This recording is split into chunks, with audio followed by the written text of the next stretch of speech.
Salut la gang! Bienvenue à la fruiterie. Mon nom est Julie, puis aujourd'hui, on va continuer à découvrir c'est quoi le fruit de l'esprit. Puis au cas où tu t'en souviendrais pas, on va lire ensemble le verset dans la Bible qui le décrit bien dans Galates 5, 22. L'Esprit Saint produit l'amour, la joie, la patience, la bonté, la bienveillance, la fidélité, la douceur et la maîtrise de soi. Mais aujourd'hui, on va découvrir ensemble un de ces qualités-là que tu dois avoir dans ta vie avec le fruit de l'esprit. Mais pour commencer, je vais te montrer un fruit que moi j'aime beaucoup, qui est ici, l'ananas. L'ananas, est-ce que ça pousse ici? Non, ça ne pousse pas ici. Ça pousse dans les pays chauds. Puis d'habitude, quand on parle de pays chauds, on parle de plage, de baignade, de sable chaud, de bonheur, de joie, quoi. Alors aujourd'hui, on va parler de la joie, mais pas de n'importe quelle joie, de la joie qui vient de Dieu, la vraie joie qui doit envahir ton cœur quand tout va mal. Et pour mieux te l'expliquer, je vais te raconter une histoire qui se retrouve dans le livre des Actes et qui met en vedette Paul, un homme qui a mis plein de gens au Seigneur, qui a fait découvrir l'amour de Jésus à plein de monde, et de son ami Silas. Les deux se retrouvent en prison. Ils sont en prison parce qu'ils ont voulu aider une jeune fille qui était maltraitée par ses maîtres. Et puis, ces maîtres n'ont pas été contents que Paul et Silas l'aident, alors ils les ont fait mettre en prison. Et en prison, ils se retrouvent, ils se sont fait battre, se sont fait arracher leurs vêtements et ils se retrouvent les mains et les pieds liés dans la noirceur, dans le fond d'un cachot. Moi, je me serais tellement senti mal, j'aurais tellement eu peur. Mais pourtant, dans le livre des Actes, ce qu'on lit, c'est que Paul et Silas priaient, louaient et chantaient Dieu. Je ne sais même pas comment ils faisaient. Ils étaient remplis de joie, même s'ils avaient les mains et les pieds attachés. Moi, j'aurais peut-être pas réussi à être aussi joyeux qu'eux. Mais eux, ils avaient la joie de Dieu dans leur cœur car ils savaient que Dieu allait les protéger et les délivrer. Et c'est ce qui s'est passé. Un grand tremblement de terre est venu secouer la prison. Leurs chaînes sont tombées et puis ils ont pu être délivrés. Et même le chef de la prison a accepté Jésus comme son ami, son sauveur. C'est merveilleux. Et comment ils ont fait pour être capables d'avoir cette joie dans leur cœur?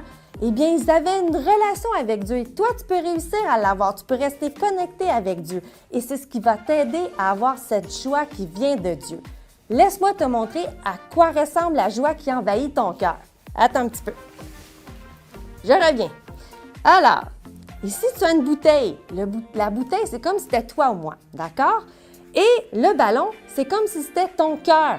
Et ce qu'il y a dans le ballon que tu ne vois pas, c'est tout ce qui peut t'aider à passer du temps avec Dieu. Lire ta parole, le prier, le parler, lui parler, c'est ce qui va t'aider à avoir une vraie joie dans ton cœur. Et regarde qu'est-ce qui se passe.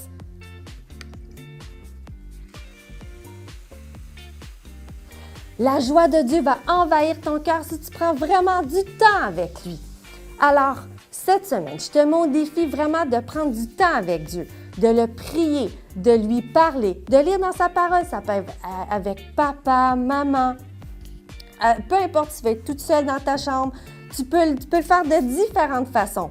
Mais le vrai défi que je te donne, c'est que si jamais il y a quelque chose qui gâche ta joie, un problème, n'importe quoi, quelque chose à l'école, à la garderie, eh bien, tu n'as qu'à chanter. Je te le dis, le truc fonctionne. Je suis certaine que tu connais un chant de louange, au moins juste un, et tu te mets à chanter et à louer Dieu et je suis certaine, je te le dis, le truc fonctionne. La joie de Dieu va envahir ton cœur.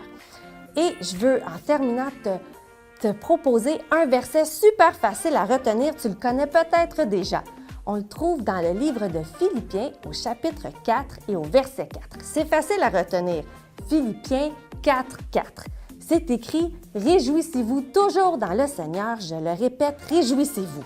Si tu écoutes bien qu'est-ce qui est écrit dans le verset, ça dit « toujours ». Toujours, ça veut dire que tu as de la joie autant quand ça va bien que quand ça va mal. Et ça dit « Réjouissez-vous dans le Seigneur ». Dans le Seigneur, c'est parce que tu sais quand tu vas avoir une relation avec Dieu, vraiment que tu le connais bien, que tu vas savoir qu'il va t'aider et te délivrer. Peu importe ce qui va t'arriver, c'est ça qui va te permettre d'avoir de la joie dans ton cœur. Alors, pour terminer, on va juste prier ensemble Dieu pour qu'il puisse t'aider à avoir cette joie. Je t'invite à fermer les yeux avec moi. Seigneur, je te demande de venir m'aider à avoir cette joie dans mon cœur peu importe ce qui m'arrive. Je veux te faire de confiance de plus en plus à chaque jour et je veux que le fruit de l'esprit grandisse en moi. Mais pour que j'y arrive, j'ai besoin de ta force et viens m'aider. Je te remercie pour ton amour, ta protection et ta bonté envers moi. Amen. Alors, aujourd'hui, cette semaine, je te mets au défi, garde la joie le plus possible et je t'ai donné des trucs.